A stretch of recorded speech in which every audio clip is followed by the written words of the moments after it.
Okay, so why does netball always fail to get support or sponsors in good time for trips like the World Cup? Here are my thoughts, and I'm sharing these as my thoughts. They might be true, they might not be true, but these are my opinions. And this is why let's have a conversation with me.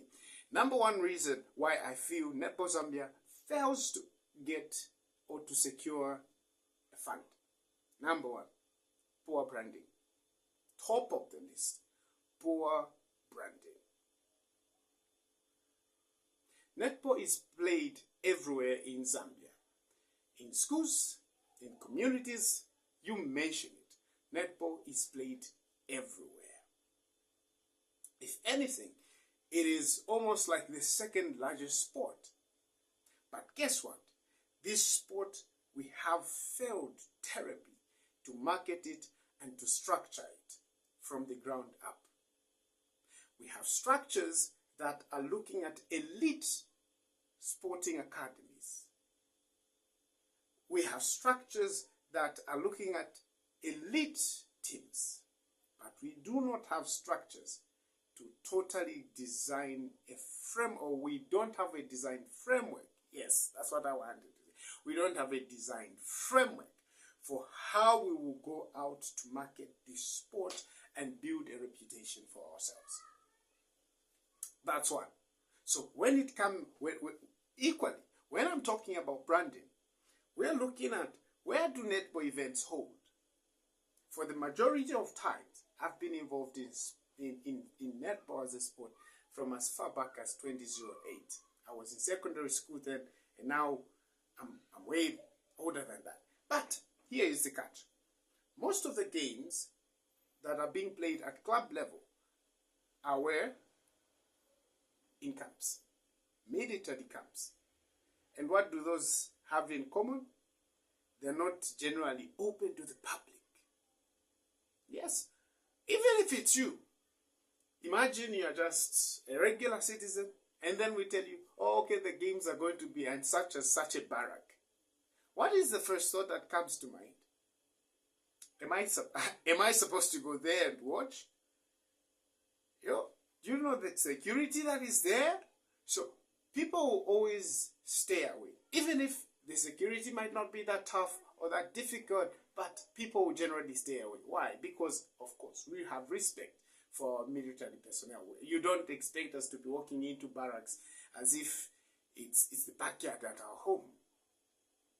So, at times, the venues that we are using for our events, for our league games, tend to disadvantage us because they are the first deterrent for us to get the people involved in the sport, especially when it comes to me and you who are watching. The other side, or the other way of looking at branding, is Netball Zambia has failed to brand its events.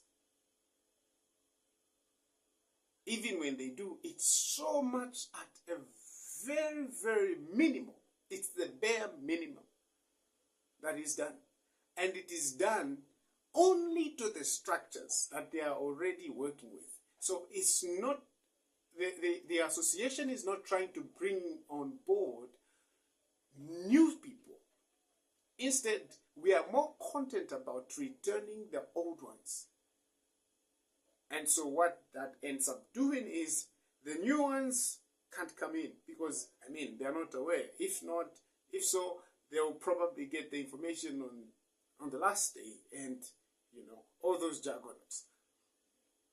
TV is something that we can't even talk about when it comes to netball. We just can't even mention TV. It's like we don't know where TV stations are when it comes to netball.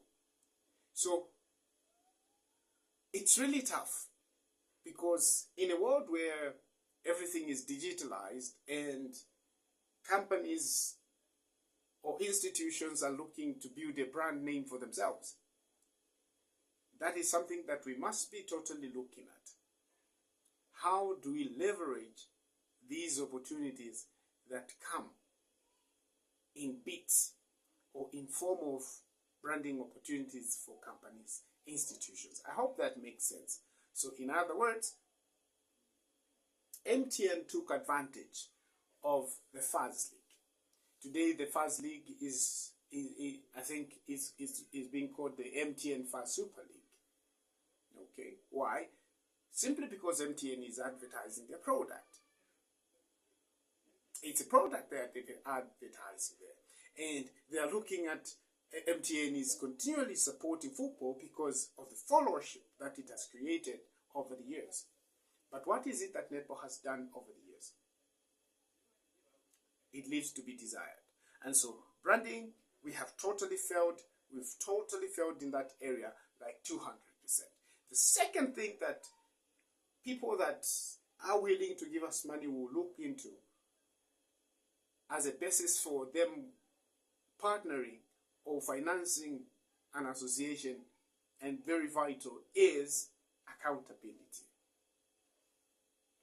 Branding is important, but don't underestimate the power of accountability.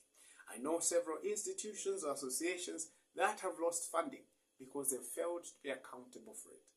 And so sometimes what might start as a small gig, a one-time offer of maybe, let's say, 10,000 kwacha to an association, might actually be an opportunity for the association to continually grow that relationship with that particular person or company that is giving that 10,000 kwacha.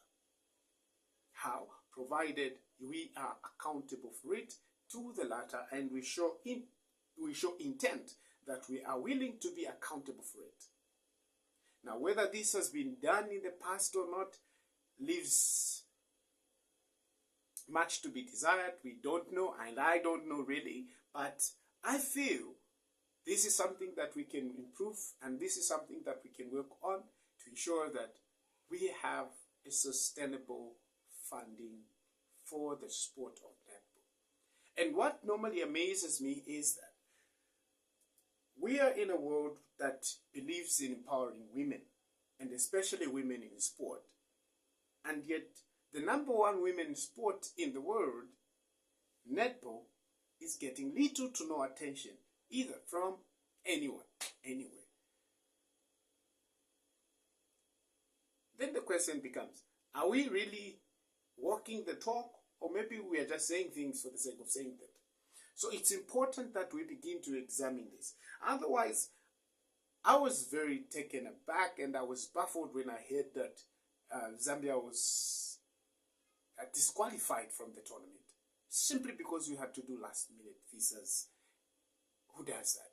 For a tournament that you've known for a whole year that you qualified for. The girls gave in and put in a great effort in March of 2024 to qualify to the World Cup. And now we just watch, we were there watching these dreams just go like that.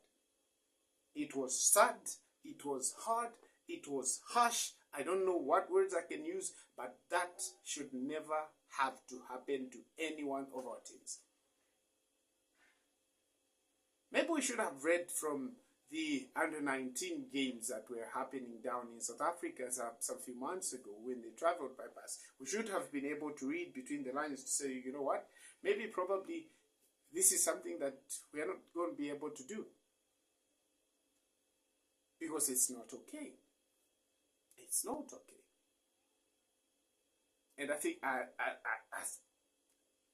I stand to be corrected. For netball, we have always struggled when it comes to traveling. We have always struggled. Whether it's the senior team, it's the U19, it's the under-21, we have always struggled when it comes to traveling. And I don't know where our problem really is. So it's important that we begin to have a conversation. We've been silent for so long. Netball coaches, netball lovers and supporters, netball players, we want them to progress. We want them to do well. We want them to go far. But we are going to be cowards if we just shut up and pretend like things did happen. Like someone didn't do their job right. Like we are going to be cowards. We are going to be cowards. This is the biggest stage that netball has to offer. It's a World Cup, not a community championship. It's a World Cup. And you've denied a girl child the opportunity to play at a World Cup. That's a once-in-a-lifetime experience. And you know what? We are not the best at qualifying for such events. But someone somewhere just didn't do their job right. I don't buy into the issue of visa processing at the last minute. That is not justifiable enough. But, of course, I'm only one voice and I'm only one person. All we can do is to begin a conversation, and I want to hear your thoughts and your views on, or your take on the happening with the national team, or the under-21 national team that was supposed to be in Gibraltar right now, playing games with the rest of 20 other African, with the other countries, of course. So please do let me know in the comment section. Otherwise, for myself, see you in the next one.